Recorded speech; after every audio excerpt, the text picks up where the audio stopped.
Gusto ko lang i-share yung nangyari na last week na may lumabas sa Inquirer na news about na na-delist na yung Calata Corporation. And actually, medyo nakakalungkot yung nangyari dahil nauna pa yung newspaper makaalam kaysa sa amin. Sana lang, na-realize ko lang, sana lang merong konting respect sa company bago ilabas yung mga ganong klaseng news na sana mauna kami bago yung mga newspaper. Kasi nakakalungkot eh. Siyempre gusto natin magkaroon ng respeto sa PSE. Pero sana naman, wag mauna yung media bago sa amin. Dahil nagkakaroon kasi ng misinformation minsan yung mga shareholders namin. Kaya nakakalungkot. And yung mga shareholders namin, siyempre magre-react sila. Naiisipin na delist na talaga yung Calata. Wherein, dahil nga dun sa pag-leak ng mga info na wala pang official naman talaga na binibigay sa amin. Anyway, tingin ko, nag-decide na nga siguro ang PSE na i-delist ang company. And ngayon, siyempre, sasabihin nila mag-tender offer ang company. Pero ang tender offer is based yan sa SRC Rule 19. We have to tignan ang SRC Rule 19. Kailangan meron kang retained earnings. Kailangan meron kang sufficient retained earnings para pambayad sa mga shareholder. And syempre, dapat din is based sa fairness opinion. Kung fairness opinion na pag-uusapan, I'm sure our company is mas mataas pa sa book value. Kung ang book value ng company is 3 pesos, we need at least 900 million to 1 billion para ibigay sa mga shareholders natin. Paano namin gagawin yun? Ang retained earnings ng company is 400 million plus. So, ibig sabihin ba, ang gusto ng PSE is pabagsakin na lang ang kumpanya? Ang gusto ba ng PSE is i-liquidate na lang lahat ng asset namin? Pero pag niliquidate namin ng mga asset namin, saan mapupunta yung mga pera? Siyempre, mauuna ang mga creditors like bangko. Mauuna ang mga suppliers. Huling-huli ang mga shareholders kung may matitira pa. Yun ang pinakamalaking problema. Dahil pag nag-tender offer ka at pinilit ka, yun ang kakalabasan. Kasi minsan parang concern ang PSE sa mga shareholders. Na-realize ko, kung concern ka sa mga shareholders, alam naman natin na 4 months tayong nakasuspend. 4 months tayong sinuspend ng PSE. Yung shareholders, meron dyan ikakasal. Hindi niya ma-withdraw yung pera niya. Meron dyan may sakit yung mga magulang niya. Hindi niya ma-withdraw yung pera niya. Ang taong nag-i-invest sa stock market, alam nilang liquid yung stocks. Alam nilang pwedeng i-withdraw ang pera anytime. Pero sa nangyari sa atin, fault lang naman ng isang tao eh. Siguro sinasabi ng ibang tao, ako may fault. Diba? Sabihin na nating fault ko, bakit maradamay ang mga shareholders? E di parusahan nila ako, bakit kailangan idamay ang shareholders? Yung shareholders nanahimik eh. Naniniwala ako na unconstitutional yon. Kung kasalanan ko yon, hindi yung kasalanan ng shareholders. Ang shareholders nag-invest sa stock market dahil naniniwala sila sa PSE. Na protektahan nila ang mga shareholders. Pero sa ginawa nila na ganito, paano nyo pinrotect ang shareholder? Tanong ko na lang. Paano na-protect ang shareholder? Lahat sila naipit. Kasalanan ba nila? Hindi. Ganun ba kalala ang rules ng PSE na kaya mo babagsakin ng isang company dahil sa isang tao? Bibigyan ko kayo ng example. For example, isang conglomerate company like San Miguel, SM, Robinsons, or kahit sino pa dyan na malalaking kumpanya. Magbebenta sila ng share. Ang director, for example, galit sa management. Magbebenta sila ng share. Magbebenta ngayon. For example, sell, and then buy, sell. Let's say, sa isang araw, worth 100,000, 200,000 pesos, nagbenta sila ng mga 20 times. Alam niyo ba ibig sabihin nun? Ang 20 times na pagbebenta is 20 counts of offense. It means that company should be delisted in 4 months' time. Kasi ganyan ang ginawa sa atin eh. 20 counts na yon. First count, reprimand. Second count, fine. Third count, suspension. Fourth count, delisting. So, ibig sabihin ba, ganyan ang mangyayari sa mga conglomerate? Ganun ba ka-weak ang system natin sa Philippines? Di ba parang nakakatakot naman pag ganun ng sistema? Paano pag ang isang direktor o kalaban mo ang isang kumpanya gusto mong babagsakin? Ganun ang gagawin mo. Ganun kasimple.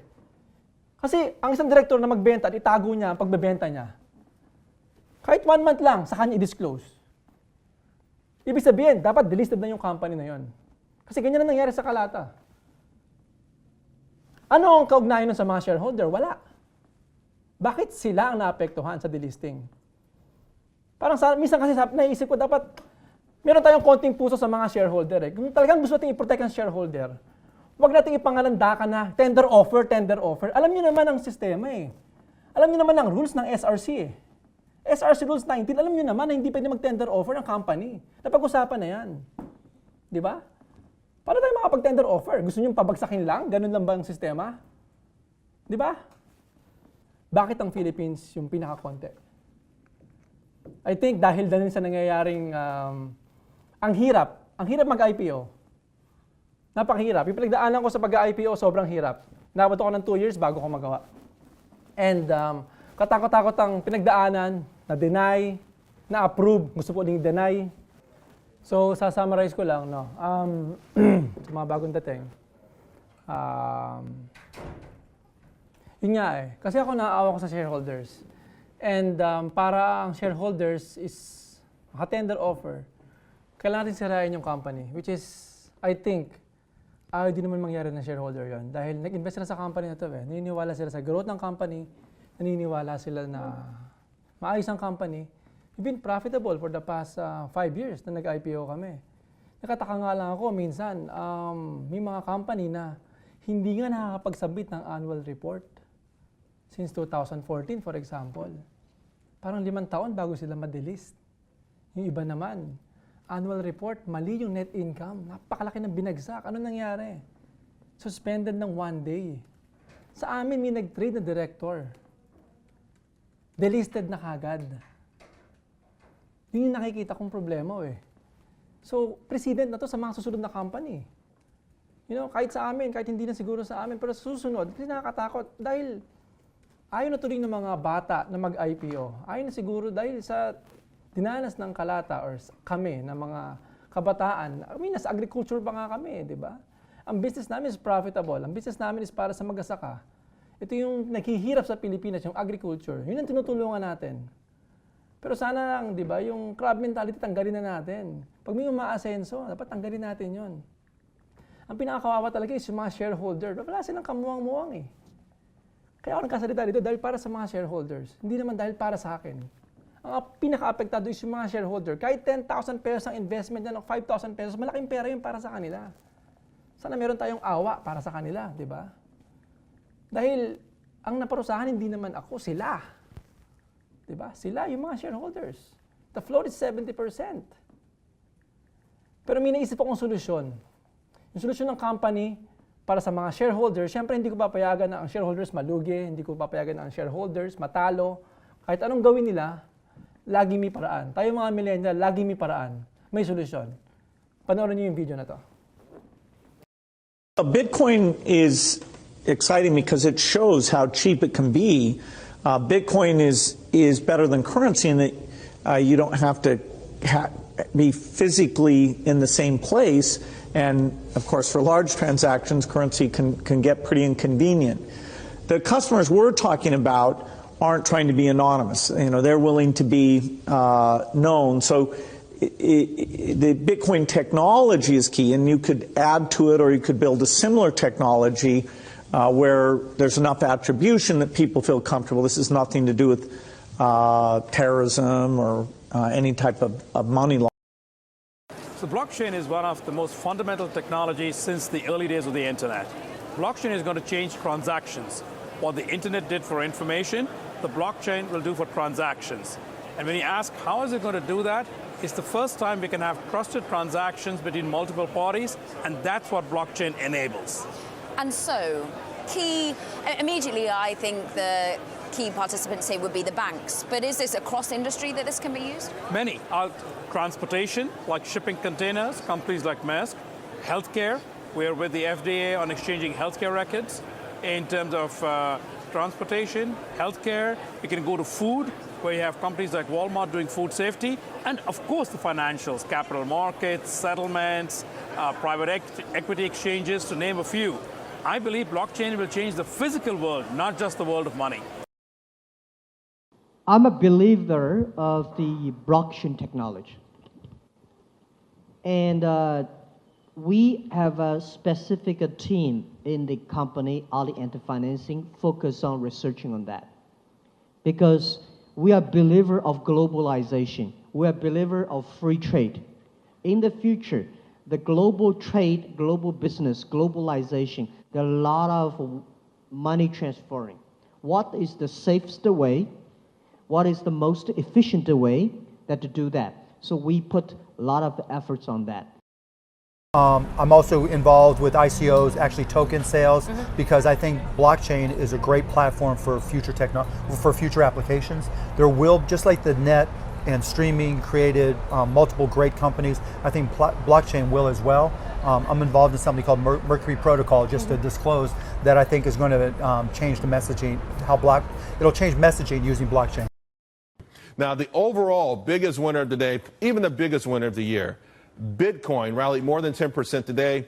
It's up 438% for 2017. The cryptocurrency, though, was dissed by Jamie Dimon. It was shut out by China, and still it has been unstoppable. Yet everybody agrees it's the blockchain technology behind these cryptocurrency that's really revolutionary, with the potential to eliminate online fraud like we're seeing in Equifax, and maybe even eliminate fiat currencies, too. Here to discuss, Chris Migliano, founder and CEO of SRAC.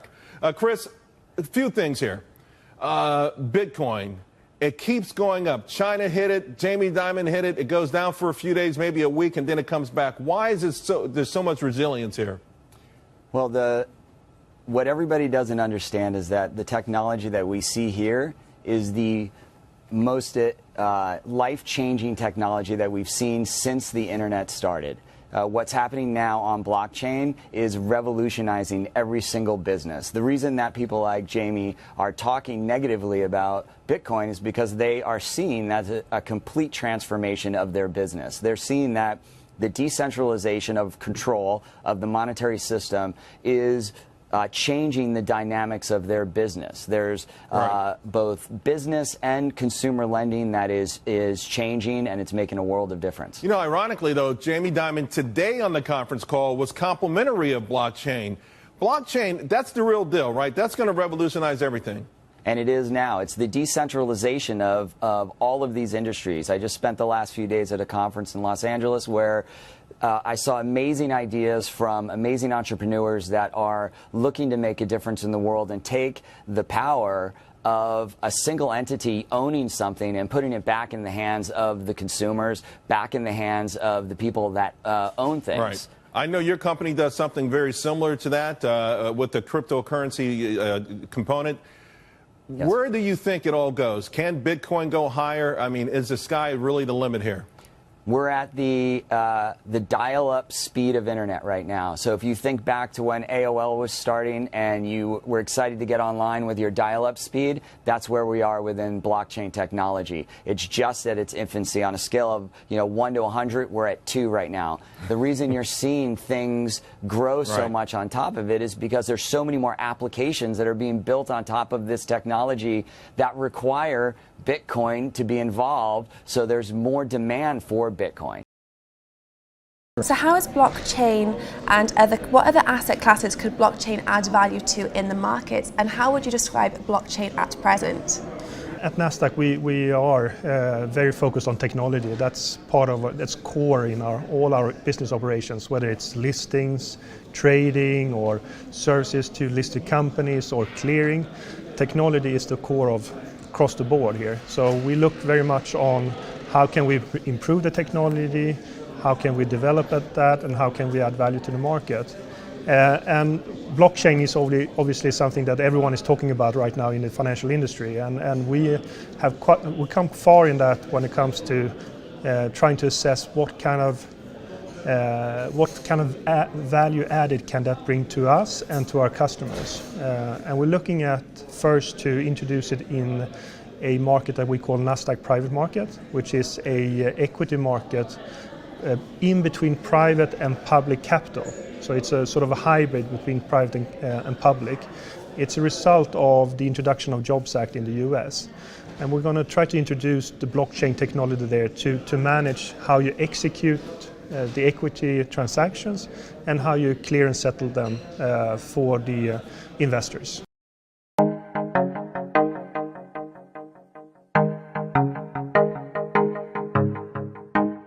Taking risk is in not watching, in not understanding. And yes, there are frauds, and there are speculations, and there are Ponzi schemes. But I think we should just beware of not categorizing anything that has to do with digital currencies in those speculation Ponzi-like schemes. It's a lot more than that as well.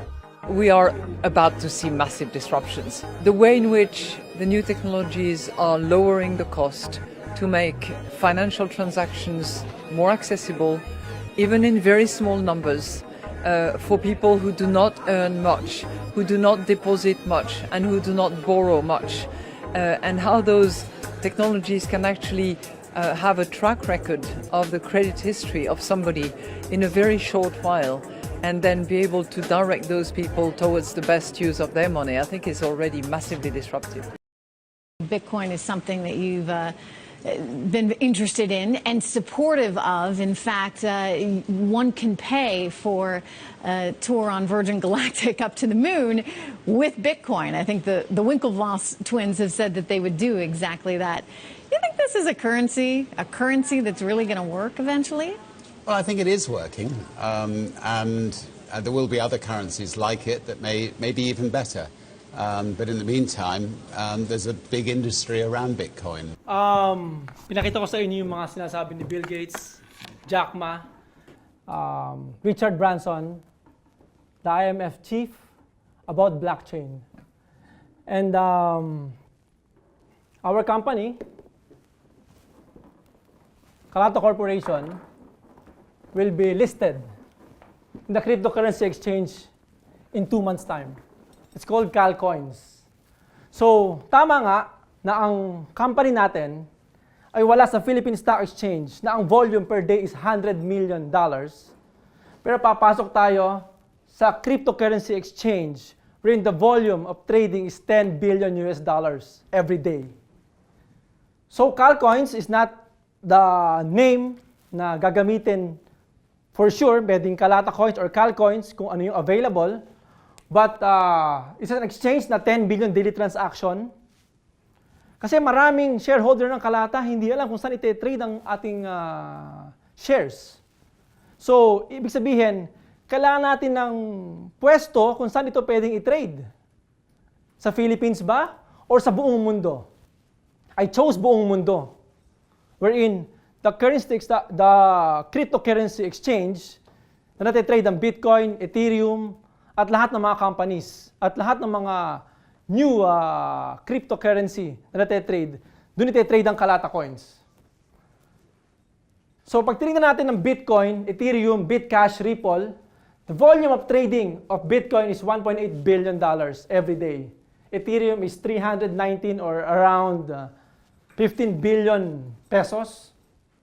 Bitcoin Cash is today is 70 billion pesos. Lahat yan. There are lots of company. Pero lahat ng company nito is starting pa lang. Calata Corporation is nandyan na. Yan ang kabangga ng shares ng Calata Coins sa Calata Corporation. So how do we do it? So, gusto ko lang kayong bigyan ng example. Ang Bitcoin, ano nangyari sa Bitcoin? Ang Bitcoin ng 2010, May 2010, is $0.01. Na pinambili ng pizza is 10,000 Bitcoin. 2010, 10,000 Bitcoin, one pizza. You know, 10,000 Bitcoin right now is 3 billion pesos. Dahil yung technology ng Bitcoin, blockchain, yun ang magiging basis ng lahat. Ang stock market natin is mababago for sure. In 10 years time, iba na ang stock market. Peer-to-peer, wala nang broker. And we want Calata to start it. We want Calata na makapasok na kaagad doon. Bago pa ang lahat. Ako naniniwala ako na Filipino dapat lagi nauuna. Hindi pwedeng sumusunod lang tayo. Ang company na Calata Corporation, I want na pumasok sa cryptocurrency na sila ang pinakaunang nakapasok doon. We have already, how many shareholders? 5,000, 10,000? And our shareholders will be able to trade also Bitcoin, Ethereum, and Calcoins. Lahat ng mga currency na available. Para tayong 1995 nung Google or year 2000 ng Google. Ito ang blockchain ngayon. As of this moment, imagine nyo, nag-start pa lang ang Google, nag-start pa lang ang Yahoo. Ito ang blockchain. Mababago ang lahat. Ang pagbebenta ng bahay, mababago. Hindi na siya papel-papel. Ang banking, mababago. Narinig nyo naman kila Bill Gates, Jack Ma, Richard Branson, ano sila? Mark Cuban? Kasi pag narinig natin, kailangan aksyon na natin eh. Kailangan gawin natin. Hindi tayo pwedeng magpahuli. Kailangan merong Mark Zuckerberg, merong Elon Musk dito sa Pilipinas. Hindi pwedeng laging sa US, Europe yung brain ng mga gagaling. Sige. So as of this moment, ang Bitcoin, how much? $6,000? Sige. So how do we do it? Calata Corporation will issue digital token called Calcoins. It is an Ethereum blockchain base to every shareholder of Calata. Holding a token is equivalent to ownership of stocks. So kung isang shareholder ng Calata Corporation ay meron siyang digital token from Calata, Calcoins, is already an equivalent of ownership of their stocks. So meaning, yung ownership na rin na yun, yes, hindi siya trade sa Philippine Stock Exchange, but can be traded sa buong mundo. Na ang nagte-trade ay $10 billion per day. Yun ang market ng cryptocurrency. Shareholders of Calata will open an account on the cryptocurrency exchange where Calcoins are tradable. And then they can start trading Calcoins, and any person in the world can easily buy or sell these coins without country limitation. Hindi lang tayo sa Pilipinas ngayon. Ang shares na hawak ng mga shareholder ng Calata can be traded. Kahit sino pwedeng bumili. There is no broker involved on the transaction since blockchain, the transfer of coin ownership is direct. So pag ang dalawang tao ay nagbilihan, direkta na siya. Hindi na dadaan sa broker. So ito yung diagram kung paano mangyayari yun. Calata Corporation will issue digital tokens for its stocks. And then people purchase and pass the token around. Every transaction is recorded on blockchain. Ang blockchain hindi siya madadaya. Dahil pag na-record sa blockchain, nandiyan na yan. May fingerprint na yan, para na siya naka-notary. Ang blockchain hindi pwedeng ma-hack. Dahil masisira ang buong blockchain. Yun ang kagandahan sa blockchain. That's why Bill Gates, Jack Ma, Richard Branson, Mark Cuban, even the IMF chief, naniniwala sa blockchain technology. And that's where Calata will be listed. And then the blockchain and tokens provide stock ownership information. And then Calata automatically determines dividends payments through that information. Okay. This is our timeline. In 2 months' time, Calcoins will be already listed in the cryptocurrency exchange. 2 months lang. That's the maximum. I can promise my shareholders that in 2 months' time, Calcoins or Calata Corporation stocks will be listed in a cryptocurrency exchange. And ito, in 6 months' time, yes, our stocks, nagagamit ba natin itong pambili ng mga bagay-bagay? Hindi. Kasi ang kagandahan sa blockchain is also a currency. So in 6 months' time, our Calcoins can be used to buy groceries online, delivered to your doorsteps, and other goods or services in the Philippines on certain establishment. In 6 months' time, I can promise you, Calcoins, you can use it to buy your grocery. Makukuha nyo sa bahay nyo. You can use that as a currency. Dahil na rin sa technology, kailangan natin i-adapt yan. Kailangan natin i-grasp yan. Technology is, hindi pwedeng iwasan ng technology.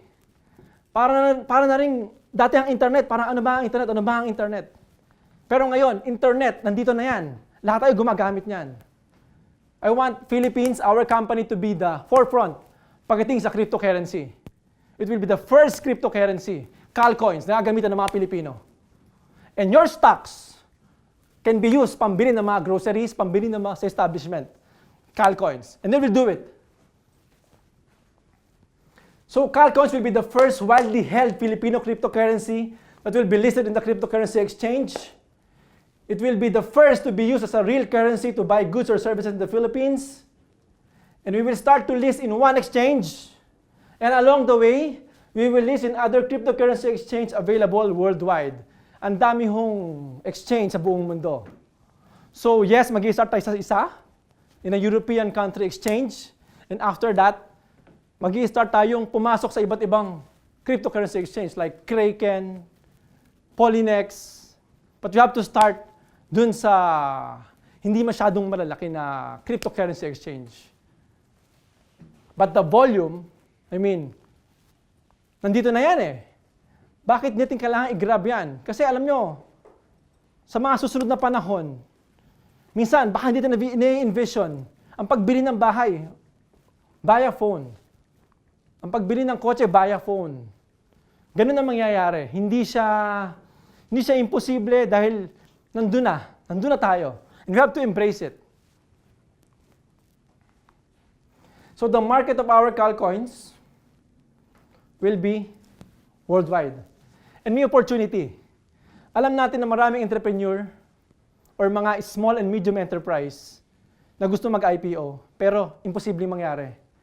Dahil sabi ko nga, 2 company lang per year o 3 company per year ang nalilist sa stock exchange. Pero ngayon, we will help this small, medium entrepreneur na enterprises para makapag-list dito. They can raise funds via ICO. It's called initial coin offering. So we can also convert their shares into coins, and then they can do initial coin offering. And Calata, we can help them also. Tulong na yan sa ating mga entrepreneur na mga Pilipino, na mga bata na gusto mag-IPO. Dahil siyempre, gusto kong introduce, dahil ako alam ko na to eh. I've been studying this for 2 years. And gusto kong i-share yung knowledge ko para sa mga batang entrepreneur. Hindi na Pilipinas lang ang market, kundi worldwide. Sabi nga ni Elon Musk, some people don't like change, but you need to embrace change if the alternative is disaster. So, let's expect na in the coming 2 months, we'll be listed there. And lahat ng mga shareholders ng Calata, wait for our update in the website kung paano makapag-open ng account sa exchange na gagamitin natin so that we can transfer your shares para maging digital token. Okay, thank you. So, okay na kayo ba delist? Kung yun ang decision ng PSE, of course, we always have a backup plan. Wherein this is a better backup plan than being listed. So, in order to, kunyari, they will require you to do a tender offer. You're saying you will raise the funds you need to do the tender offer through the cryptocurrency market? No. Pag nagpa-tender offer sila, hindi talaga kaya mag-tender offer dahil based sa SRC rules, it has to be fairness opinion. Ang fairness opinion for sure will be 3 pesos, 4 pesos. And how many shares outside? 350 million? We need to raise at least 1.2 billion. So, what I'm trying to say is, we'll change exchange. Lilipat tayo ng exchange sa cryptocurrency exchange. Since 70% kasi yung public float, diba? So in effect, the minority shareholders will all have to, most of them will have to agree with this. Yes. So 2 months time, are you going to hold a shareholders meeting? Yes, bago mangyari yon, we've been developing this and I hope na mga shareholders ay agree. Dahil pag ang ating shareholders ay hindi nag-agree, which is ang mangyayari lang is they own Calata. But it cannot be tradable. I mean, I'm giving the option na maging tradable siya not just in the Philippines, kasi lahat ng mga players ng PSE, lahat ng players ng stocks dito sa Philippines can also buy Calata dito sa exchange na ito. They can open a bank account. It's just like having a CDSEC online. Parehong-pareho, pero the exchange will be worldwide. Anyone can trade. What if they don't agree? They will just hold the Calata shares. Yun ang mangyayari doon. You'll still push through. Yes. Kasi, kung sino may gusto, pwede sila mag-trade nito. Kung walang may gusto, kung di nila gusto, hindi nila matitrade yung stocks. Hindi nila matitrade yung hawak nila. depends on our shareholders. Kasi kung something to lose anong mawawala sa atin kung maging tradable tayo sa exchange na to? Walang mawawala Total, kung didelist nila tayo, hawak nila yung shares, how can they encash it? Diba? Ito lang yung way para ma-encash siya. To be tradable again. Where? Sa international markets. Sir, but can the company be sued to force it to buy their shares? Sa SRC rules kasi, pag hindi, ayaw naman siyempre ng SEC na sirain ng company para lang makapag-tender offer. I think it's not allowed in the law na sirain mo yung company para mag-tender offer. Kaya nga malinaw ang rules Kailangan natin ng sufficient retained earnings to cover yung tender offer. Ang hindi kasi alam ng PSE is malaki ang float. Nung start sila ng delisting process, kala nila 10% lang ang float ko, 20%. So, ngayon na-realize nila na 70% pala yung float. Why did they come up with voluntary delisting? Ba't nangyari yung voluntary? Sige nga, mag-iisip tayo. Bakit nangyari yung voluntary? Ano ibig sabihin? Na-realize nila, shit, bakit? Nakapalan ng float pa-voluntary mo na nga lang. Kasi hindi naman dapat mangyari yung voluntary. Hindi mo dapat sabihin ng voluntary kung alam mong okay naman pala. Didelist mo. Ba't kailangan mo pang umabot sa voluntary delisting? So, ibig sabihin, na-realize mo rin na problema nga. Diba? Baka nga may mali sa rules Diba? Baka may mali sa rules. Kung ganyan kalaki ang float, you're delisting not me, kundi yung public. Na yung public na walang kinalaman. Kung sinasabi nilang fault ko, wala silang kinalaman dun Walang kinalaman ng public. Kung may director na nagbenta, anong kinalaman niya doon? Nahimik siya. Bibigyan ko kayo ng example. Central Bank, for example, gagawin ba na kapag ang isang teller ng isang bangko nagkamali ng pagbibilang ng pera or hindi niya na-post, sasarado ba niya yung bangko? Ang fault ng teller ay hindi fault ng depositors. So yun lang yung sinasabi sa rules So we have to recheck kung ano yung rules talaga. Dapat ba talaga siyang i-delist dahil sa pagkakamali ng isang teller na hindi niya na isulat yung hindi niya na record? Maapekto ng depositor? I doubt it. Diba? Pero sa atin, gano'n na nga. Hindi na isulat. Hindi na i-disclose. Pero, isinara ang delisting. Hindi binigyan ng pagkakataon yung mga shareholder na makapag-encash. Pero binibigyan ko ng pagkakataon ang shareholder. Kaya ito ang solusyon na kailangan nating i-grasp din. Dahil, tingin nyo ba, sasabihin ni Bill Gates, ni Jack Ma, ni Richard Branson, ni Mark Cuban to, kung kalokohan to, even the IMF chief. Diba? Sir, you said you're eyeing to list in 2 months' time. Yes. Have you already filed for Yes, kausap na namin ng mga broker. Kausap na namin ng exchange. Kaya kung sinabing 2 months' time dahil kausap na namin sila, inaayos na lang namin yung paperworks para mayayos to.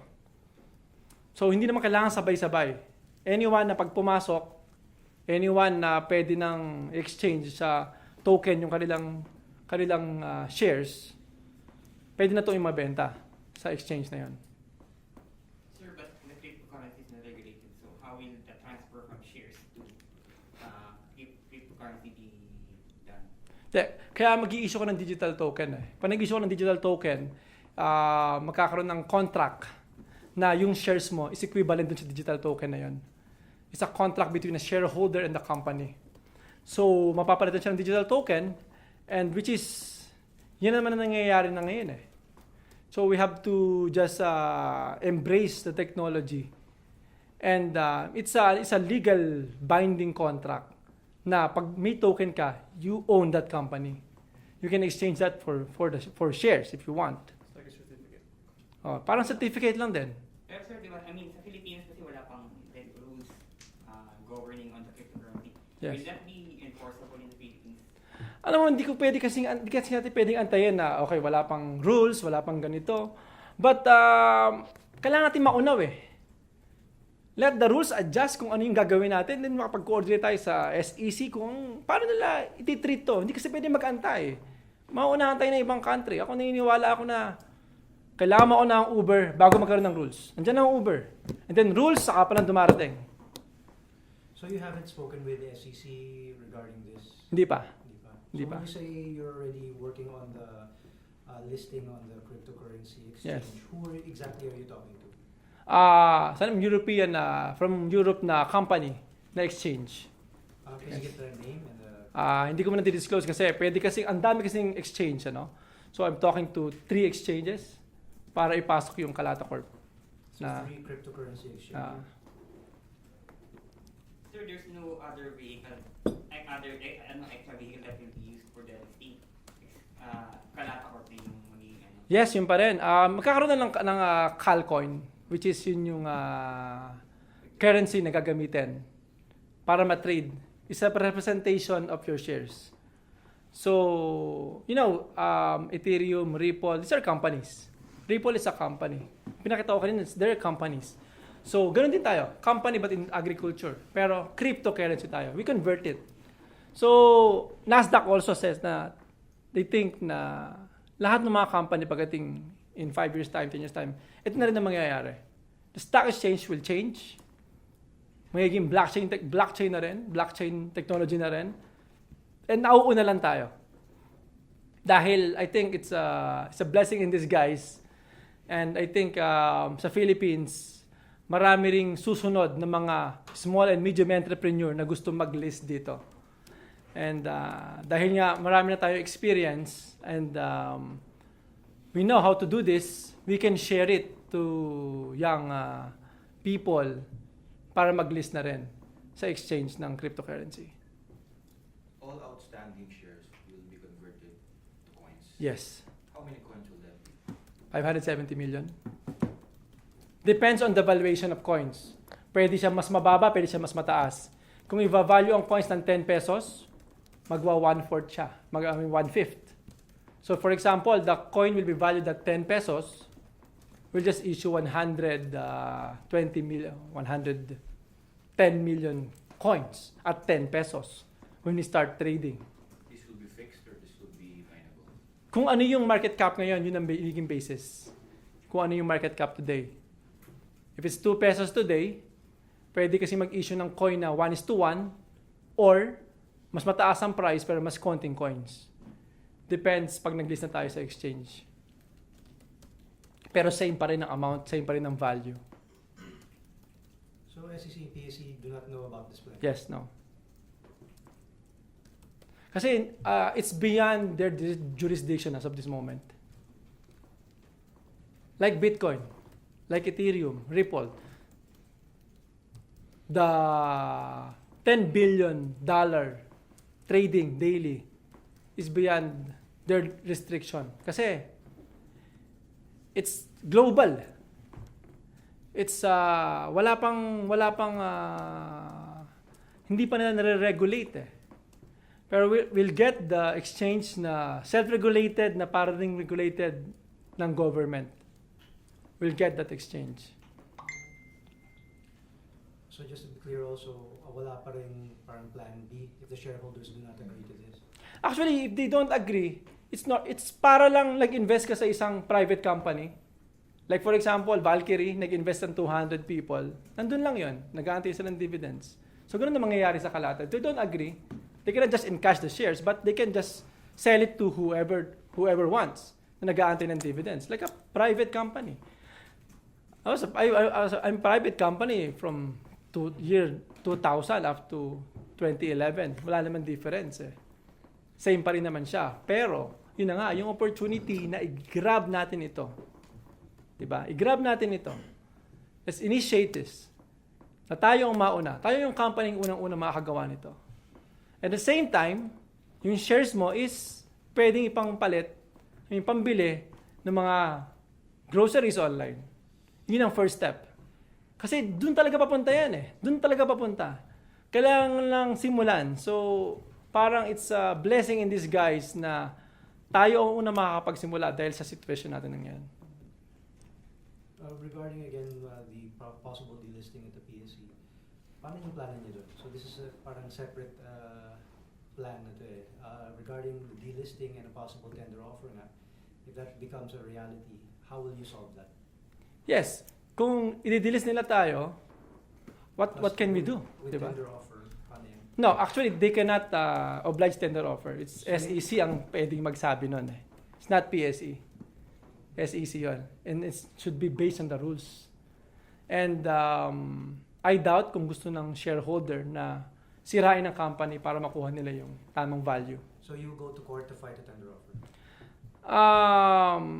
Actually, malinaw ang rules eh. Malinaw ang rules. And I'm sure alam ng SEC yun na talagang hindi kami pwede mag-tender offer. Alam ng SEC yun. At alam din ng PSE yun. Alam din naman nila yun eh. So, pinipilit lang talaga ng PSE na mag-tender offer yung Calata? Yes, pinipilit lang kami. Pero alam naman nila na talagang hindi pwede. How can you do a tender offer for 100 million retained earnings? How can you do it 70% of the company? Paano mo gagawin yan? At alam naman nila yun. So, siyempre, ayaw na nang ano yung blame sa kanila eh. Di ba? Na parang, sige, pinilit naman namin si Calata eh. Pero, natalino naman ng mga directors ng PSE. Alam naman nila na 400 million. How can you do tender offer sa 400 million retained earnings? At yun ang basis. Hindi naman tayo pwede mag-invento ng tender offer. Kailangan, it should be based sa law. Ano ba ang law? Ano ba ang batas? SRC Rule 19, di ba? Retained earnings, sufficient retained earnings. If they know that there's no tender offer, why did they keep on pushing the delisting with tender offer? If we say that there's an SRC rule. Hindi ko alam ba't nila pinipilit yun. Kasi, di ba nila alam ang rules? Alam naman nila ang rules eh. Alam naman nila ang SRC 19. Alam naman nila yun eh. Pero siyempre, gusto siguro nila na hindi na, at least, malinis ang PSC na ginawa nila yung duty na to protect. But in fact, alam naman nila na hindi nga mapoprotect pa nag-tender offer dahil nga, sino ba ang una? Para bayaran mo ang minority, kailangan mo mag-liquidate. Kung kailangan mo mag-liquidate, kailangan mo bayaran ng bangko muna. Hindi naman shareholders ang mauuna eh. Bangko muna.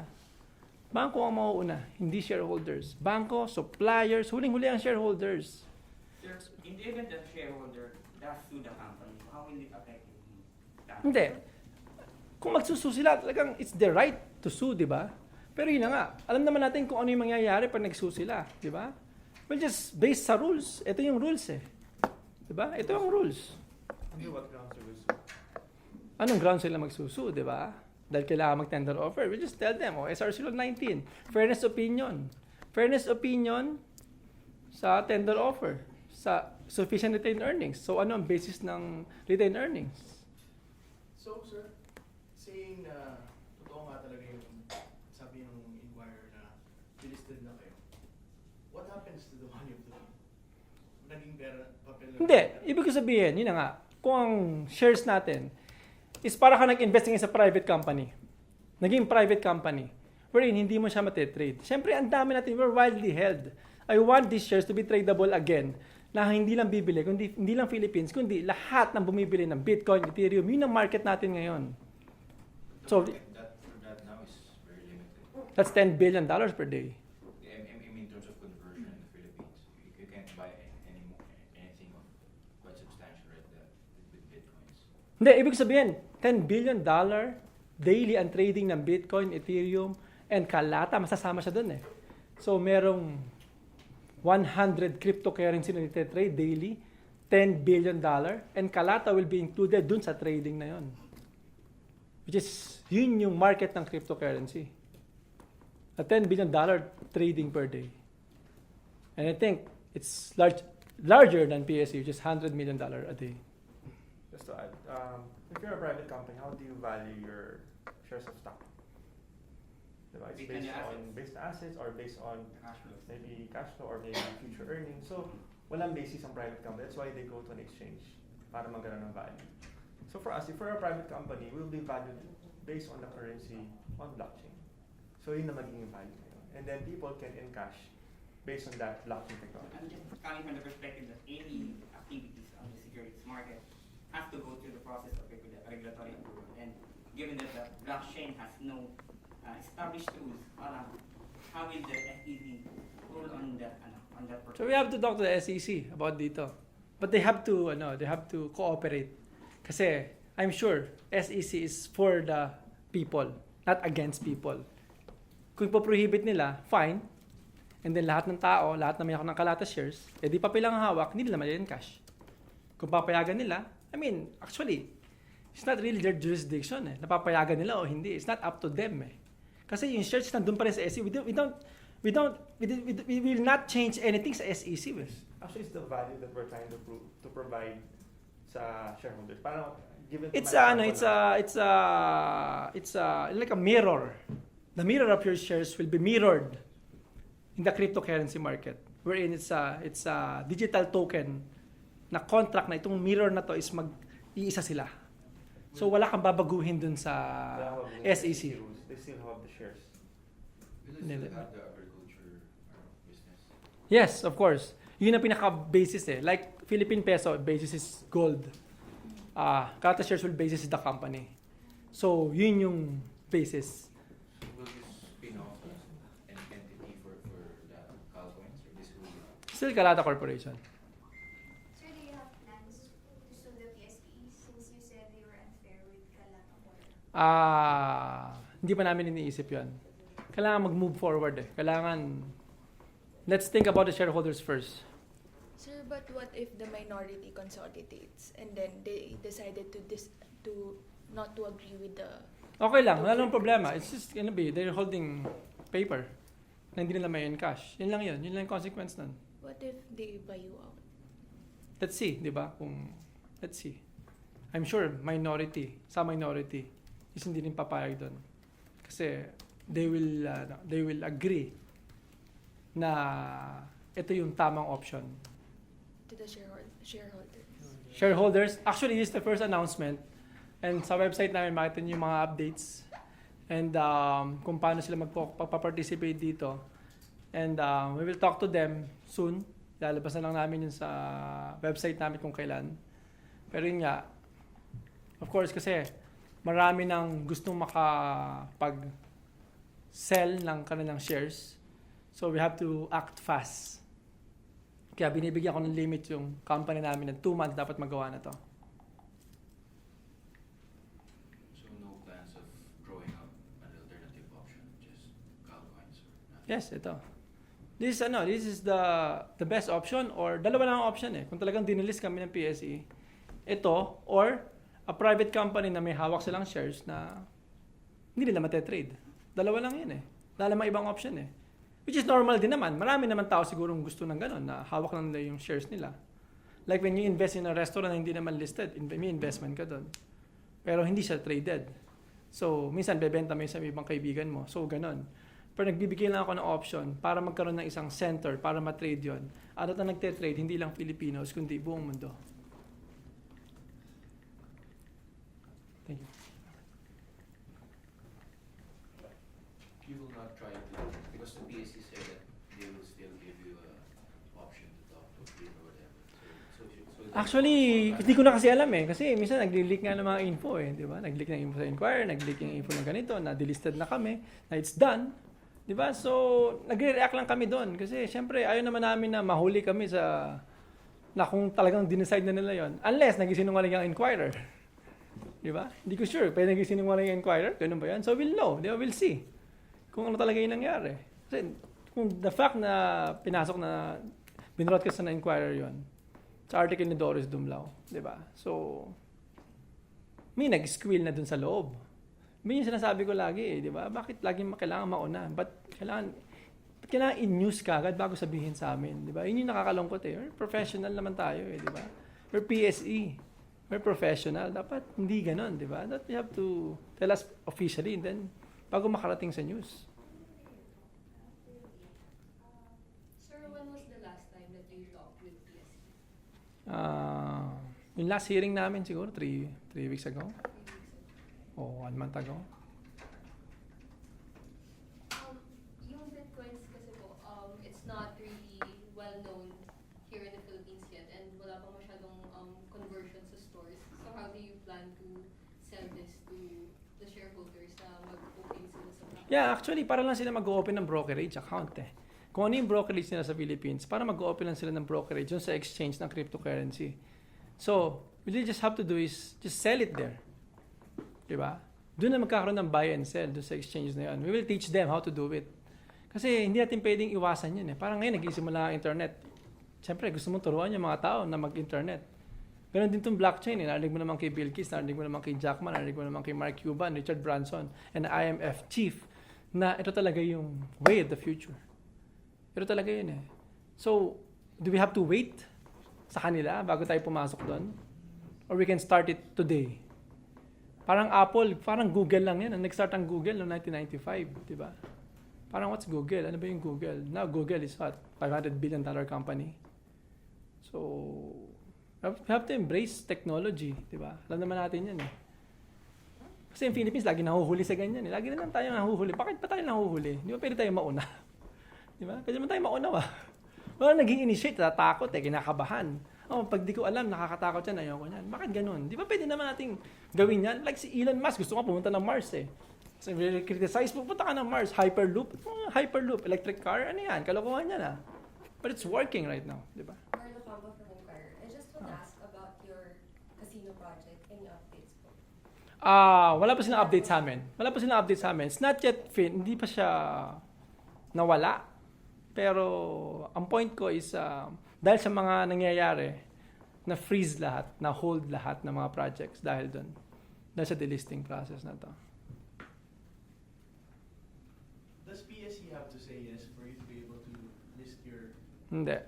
It's not their jurisdiction.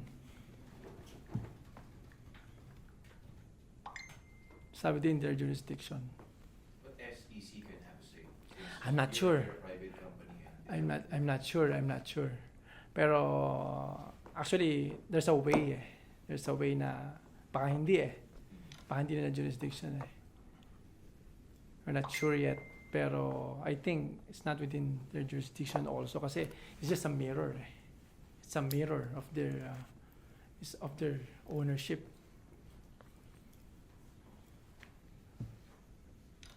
You have to talk to them. Kasi sinabi ko sa inyo to dahil I've been planning this. Kasi alam ko yung pwedeng maging scenario. So, ako yung nag-iisip ng tao na hindi ko pwedeng pabayaan yung mga shareholder. Kasi I can just sit down, tapos na. No tender offer. Hindi naman ako pipilit eh. So, tapos na tayo. Pwede ko naman gawin yun eh. Pero hindi ko gagawin yun kasi yung shareholder gusto ko silang maka-exit. Pwede silang magbenta, pwede silang magbili. Kasi nandyan na sila eh. Yun yung pinag-iisipan ko paano gagawin yan.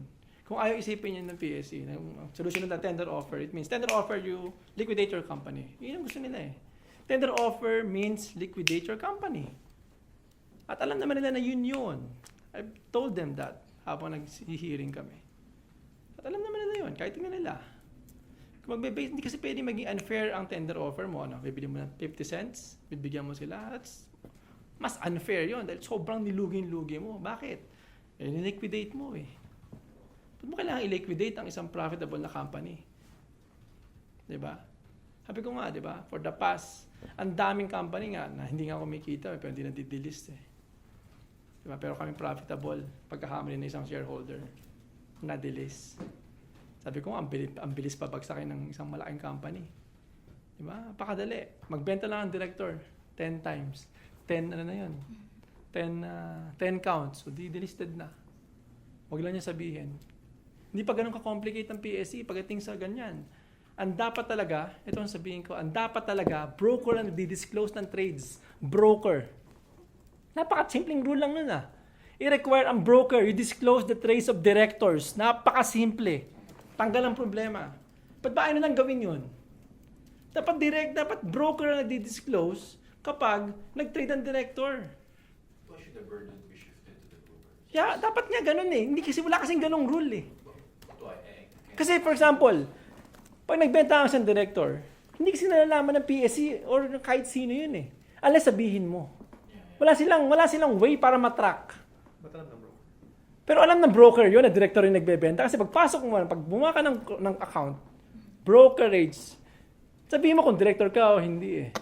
Alam ng broker kung nagbebenta ang isang shareholder. Bakit natin i-require na broker para mas masasala talaga? Kasi yung problema din dapat sa broker yun eh. Kasi how can you discipline all the directors in the whole PSE? Na pag nagbenta, for sure, kailangan ma-disclose nila. What if nakalimutan o nagkaroon ng problema or na-aksidente? Ibig sabihin, babagsak na ang company. For example, nagbenta siya today, about to say it sa isang secretary niya, bila siya na aksidente. And then, 1 month's time, di ba?